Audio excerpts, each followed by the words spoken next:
Recognition GP, which is a remake from Ladder Goat GP on previous Halos. Track is pretty solid for flow.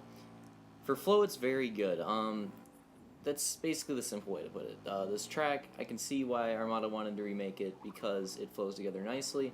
And the previous Halos, and honestly, this remake, I think, flows better than it did on other games. I don't know if it has something to do with the way he remade it or the Mongoose physics.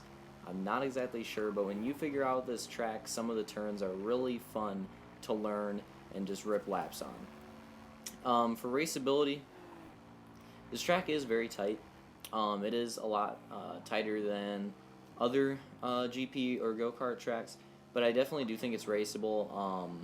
I have done some test races with multiple people on it, and even with how tight it is, it does not become that much of an issue. I mean, there are a few parts where, like, there's one part where, like, a rock sticks out, where it does get kind of hard because, the track's already pretty tight, but for the most part, even though it is tighter than other GPs or go-karts, I really don't think it makes it that hard to race. It's still very raceable. And for aesthetic, this track is solid.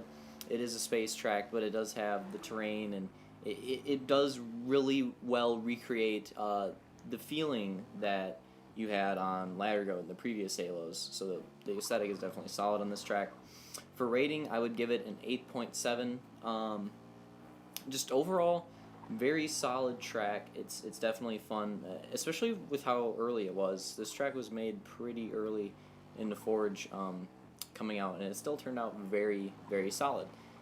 So great track. Remember, if you want to see any other tracks like these or watch videos like this, remember to subscribe. And if you have anything you want me to check out, always leave a comment. See you guys.